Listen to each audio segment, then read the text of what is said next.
هننفذ في فيديو النهاردة مقلمة للمدرسة للولاد، ممكن نستخدمها للمقلمة وممكن نستخدمها لإزازة المية بتكنيكين مختلفين. احنا عملناها في الورشة عندنا والحقيقة كانت جميلة جدا ولقت إقبال كبير من المحلات وعليها ضغط كبير من الشغل، عشان كده حتى بقالنا فترة ما نزلناش فيديوهات على القناة. عملناها بلونين وعملناها بلون واحد، والنهارده هننفذ طريقتها مع بعض. طريقتها سهله جدا وبسيطه، احنا بنشتغلها بغرزه الحشو الخلفيه، وهي عاملينها بطريقه مش بتحتاجي بقى فيها انك تركبي سوسته، والمقلمه هي بتبقى كبيره جدا من جوه ومن تحت القاعده بتاعتها اهي، وبتبقى مقلمه قويه وسهل ان انت تغسليها على طول. بتشيلي منها الادوات بتاعت الولاد وبتحطيها في الغساله بتتغسل، وحتى يعني الولاد بيضيعوا الحاجات في المدرسه لو ضاعت شكلها المميز بيخلي ان هي سهل ان احنا نلاقيها. هنبتدي نشتغل على طول وننفذ المقلمه. طبعا بتختاري نوع الخيط اللي انت عايزاه وبتختاري الإبرة المناسبة ليها. أنا شغلاها هنا بخيط السلسلة متوسط السمك، وشغلاها بإبرة رقم 5. ممكن تشتغليها لون واحد، ممكن تشتغليها لونين. هننفذها في الفيديو ده الأول بلون واحد، وبعدين لما هننزلها بطريقة تنفيذ إزازة المية، الكفر بتاع إزازة المية هنعملها بلونين بحيث يبقى عندنا الطريقتين. هنبتدي نشتغل على طول طريقة التنفيذ. هنبتدي نجيب الخيط بتاعنا. أول حاجة هسيب جزء من الخيط كده وهبتدي أعمل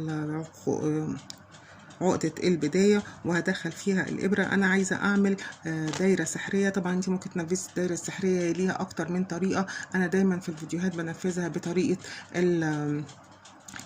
السلاسل. هبتدي الأول أعمل 4 سلاسل، 1 2 3 4 سلاسل بالشكل ده. هعمل 4 سلاسل وهاجي في السلسلة الأولانية هدخل فيها تحت الحلقة بالشكل ده، وهسحب الخيط وهطلع من الحلقة اللي موجودة على الإبرة وهرتفع بسلسلة كده. أنا كونت الدايرة السحرية بتاعتي. هرتفع سلسلة تانية، يبقى أنا كده ارتفعت سلسلتين. هشتغل جوه الدايرة دي 8 غرز نص عمود. إزاي؟ هسحب ألف الخيط على الإبرة وهخش جوه الدايرة بالشكل ده، وهسحب الخيط وهطلع من ال3 حلقات اللي موجودين على الإبرة كلهم غرزة نص عمود. بلف الخيط على الإبرة وبخش جوه الدايرة وبسحب الخيط وبطلع من كل الحلقات ال3 اللي موجودين على الإبرة.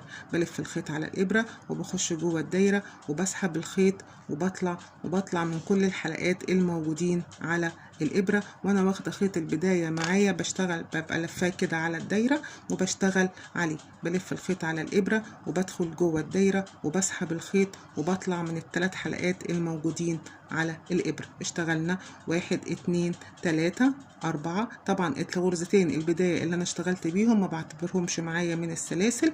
1 2 3 4. هلف الخيط على الإبرة وهدخل وهسحب الخيط وهطلع من ال3 حلقات الموجودين معايا على الإبرة. لف الخيط على الإبرة وهخش جوه الدايرة وهسحب الخيط وأطلع من ال3 حلقات الموجودين على الإبرة لحد ما أكون 8 غرز نص عمود.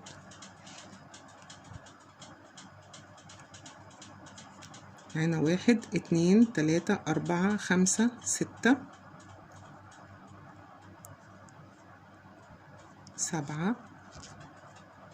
نعد تاني 1 2 3 4 5 6 7 8. اشتغلنا 8 غرز نص عمود. هشد خيط البداية معايا كده بالشكل ده وهبتدي هقفل فيه.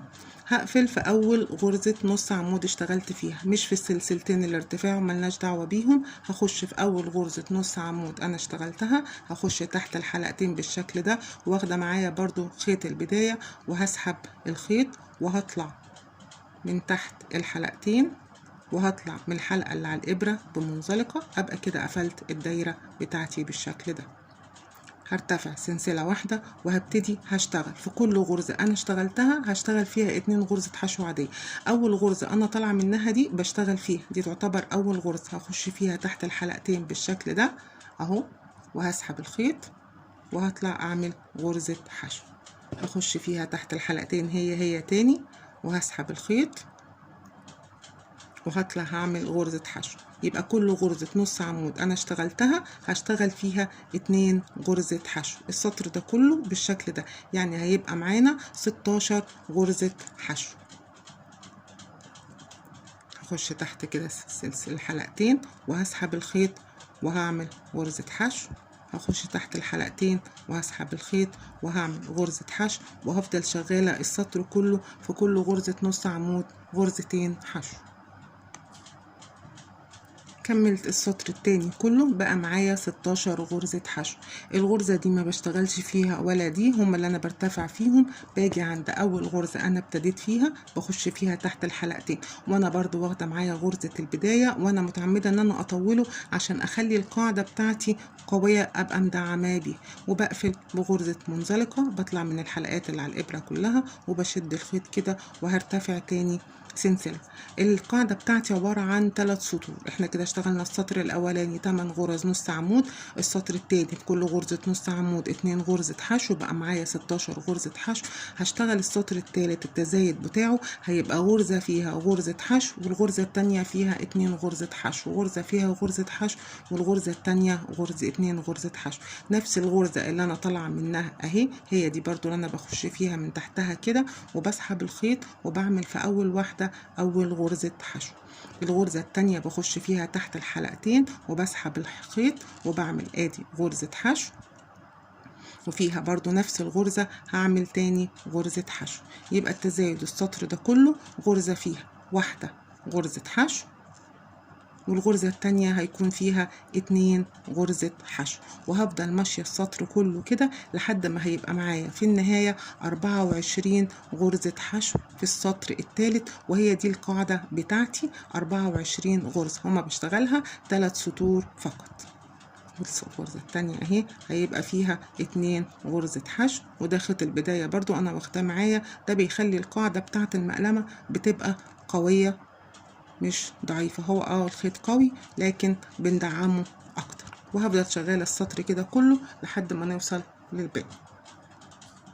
اشتغلت السطر التالت بتاعي كله. اول سطر 8 غرز نص عمود، تاني سطر في كل غرزة نص عمود اشتغلنا غرزتين حشو بقوا 16. تالت سطر عملنا التزايد، غرزة فيها غرزة حشو، وغرزة فيها 2 غرزة حشو، وغرزة فيها غرزة حشو، وغرزة فيها 2 غرزة حشو، لحد ما وصلنا لحد الاخر بقى معانا 24 غرزة حشو. هنقفل الدايرة بتاعتنا فين؟ عندنا الغرزة دي والغرزة دي، هم دول اللي احنا بنعمل فيهم القفلة بتاعتنا، مش بنشتغل فيهم خالص. بنيجي عند الغرزة الأولانية تحت الحلقتين وهنسحب الخيط وهنقفل بمنزلقة ونرتفع سلسلة. يبقى احنا كده كونا القاعدة بتاعتنا بتاعت المقلم. هنبتدي نشتغل السطر اللي جاي كله ازاي؟ هنشتغل غرز حشو في الحلقة الخلفية. ايه هي الحلقة الخلفية؟ عندنا غرزة الحشو وهي بتبقى عبارة عن حلقتين، الأولانية دي كده واللي ورا. احنا هنشتغل في الغرزة اللي ورا دي، هنخش نفس الغرزة اللي احنا طالعين منها هنخش فيها ورا كده اهو في الحلقة اللي ورا، هنخش عادي وهنسحب الخيط وهنطلع من الحلقتين اللي على الإبرة. هنخش في الحلقة الخلفية كده وهنسحب الخيط وهنطلع من الحلقة اللي على الإبرة. هنخش في الحلقة الخلفية ونسحب الخيط ونطلع من الحلقة اللي على الإبرة. مفيش أي تزايد بعد كده هنعمله. التزايد هو بيكون بس في ال3 سطور الأولانيين اللي بنعمل بيهم الدايرة بتاعتنا. وهنفضل شغالين ال 24 غرزة غرز حشو في الحلقة الخلفية بالشكل ده. نفضل ماشيين كده لحد ما نكمل السطر كله بنفس الطريقة. بتلاحظي ان هي بتقلب معاكي، وبصي ابتدت ترفع ازاي، تبتدي تكون الجسم بتاع المقلم. هكمل السطر كله ونرجع نكمل مع بعض غرز حشو في الحلقة الخلفية. كونت السطر كله وهتلاحظوا ان هي ابتدت ترتفع كده معانا. هنيجي برضو هنقفل السطر بتاعنا بغرزة منزلقة. بنخش تحت اول غرزة كده في السطر تحت الحلقتين وبنسحب الخيط وبنطلع من الحلقة اللي على الابرة ونرتفع سلسلة بالشكل ده. قفلنا السطر. هنبتدي نشتغل غرزة حشو في الحلقة، غرزة حشو عميق. احنا عندنا اول غرزة احنا طالعين منها اهو، هخش فيها اهو من هنا من تحتها وهسحب الخيط عادي وهعمل غرزة حشو عادية. طب التانية فين؟ عندي الغرزة التانية هنا اهو، انا المفروض اخش هنا اهو تحت الحلقتين، لا مش هخش هنا اهو، هخش تحتها. يعني الحلقتين اهم اللي انا المفروض ادخل فيهم، لا مش هدخل فيهم، بدخل تحتهم عند بداية الغرزة هنا اهو، بخش فيها هنا اهو وبسحب الخيط، وتكون الابرة ورا الخيط بالشكل ده، وهسحب الخيط وهشد كده وهطلع. دي غرزة الحشو العميق. هخش في الغرزة اللي بعدها تحت الحلقتين، هعمل غرزة حشو عادية. الغرزة اللي بعدها الحلقة اهي، لا بخش تحتيها هنا اهو، الحلقتين اهم بخش تحتيهم هنا اهو، بعمل غرزة حشو عميق. غرزة فيها غرزة حشو عادية، بخش تحت الحلقتين كده وبسحب الخيط وبعمل غرزة حشو عادية. والغرزة التانية غرزة اهي بخش تحتها، ما بخشش تحت الحلقتين، بخش تحت الغرزة كده من تحت وبسحب الخيط وبعمل، تبقى شكلها كده وبتبان اكتر كل ما بنرتفع لفوق. غرزة فيها غرزة حشو عادية وغرزة حشو عميق. بفضل شغالة السطر كله بنفس الشكل، غرزة فيها غرزة حشو عادية بالشكل ده، والغرزة التانية بتبقى غرزة حشو عميق. كمل السطر كله ونرجع نشوف السطر اللي بعديه هنشتغل ازاي. كملت السطر كله اهو، وصلنا لحد اول غرزة هخش فيها برضو تحت الحلقتين وهسحب الخيط وهقفل بمنزلقة بالشكل ده وهرتفع سلسلة. هنلاحظ بقى هنا ايه، ان انا عندي هنا اهو غرزة حشو عادية اهي وغرزة حشو عميق، غرزة حشو عادية وغرزة حشو عميق. اول واحدة عندي غرزة حشو عادية هشتغلها غرزة حشو عميق، يعني هي غرزة الحشو العادية اهي، هخش تحتيها هنا اهو وهسحب الخيط، والخيط قلنا بيبقى قدام الابرة كده، وبطلع اعمل غرزة حشو عميق اهي. اللي بعديها اصلا هي غرزة حشو عميق، معرفش اشتغل تحتيها غرزة حشو عميق، هتلاقيها اوتوماتيك بقت غرزة حشو عادية، اخش اهو تحت الحلقتين واسحب الخيط واعمل غرزة حشو عادية. اللي بعديها بصوا انتوا بتلاقوا المكان بتاع غرزة الحشو العميق اهو باين لوحده، هخش هنا اهو كده في المكان ده وهسحب الخيط وهعمل غرزة حشو عميق.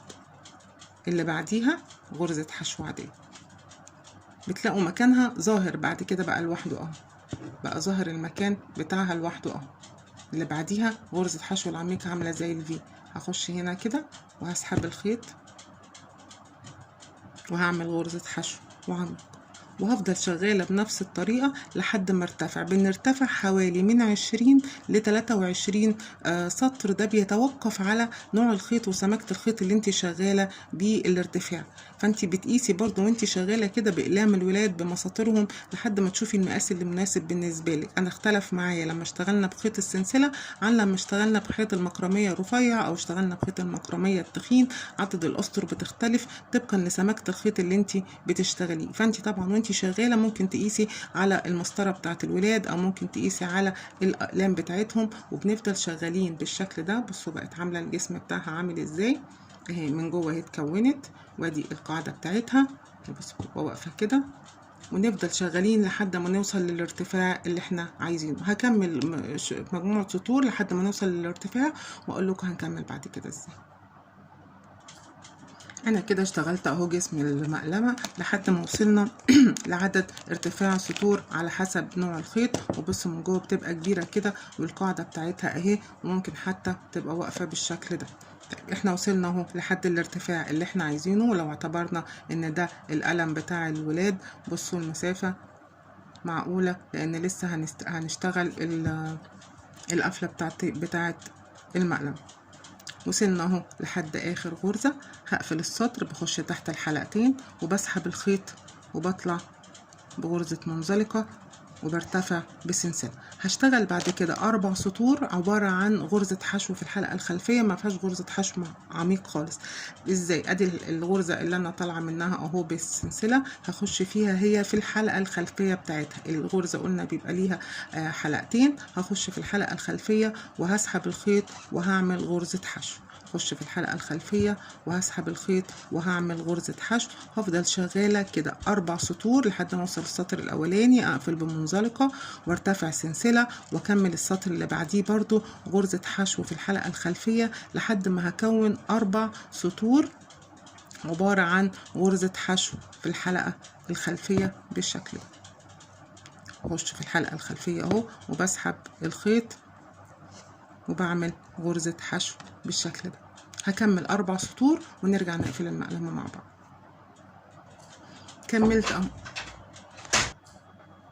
كملت اهو 4 سطور غرز حشو عادية في الحلقة الخلفية. هنبتدي نعمل الايد بتاعة المقلمة بنفس الخيط، مش هنقطع ولا حاجة. هنيجي تحت الحلقتين زي ما بنقفل برضو، هنقفل كده بمنزلقة، وهنرتفع 28 سلسلة كده. 1 2 3 4 5 6 7 8 9 10.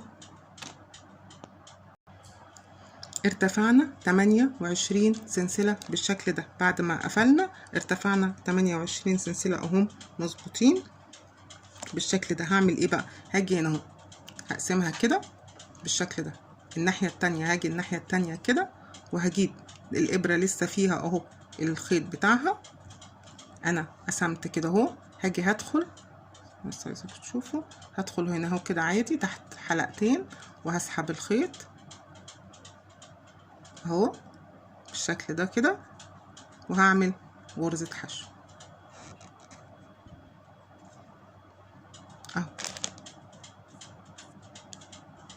عملنا 28 سلسلة، قسمنا النص، جينا الناحية دي دخلنا تحت اي حلقتين في المساحة دي وعملنا غرزة حشو. هشتغل ازاي؟ هشتغل شايفين بقى الغرزة السلسلة اهي في الظهر بتاعها، الغرزة البارزة ديت هخش تحتيها كده اهو، تحت اول واحدة بالشكل ده. الخيط معايا اهو، وهخش تحت اول واحدة، يعني السلاسل اهي في ظهر السلسلة بيبقى فيه الغرز البارزة دي، هخش تحتيها اهو وهسحب الخيط وهعمل غرزة حشو. هخش تحتيها اهو، احنا قلبنا الغرز بنشتغل في ظهرها، الغرز بتبقى بارزة اهي شكلها اهي. هخش تحتيها وهسحب الخيط وهعمل غرزة حشو. هشتغل على 28 غرزة، 28 غرزة حشو بالشكل ده اهو. هرجع السطر كله 28 غرزة ب 28 غرزة حشو بالشكل ده، بيبقى شكلها كده.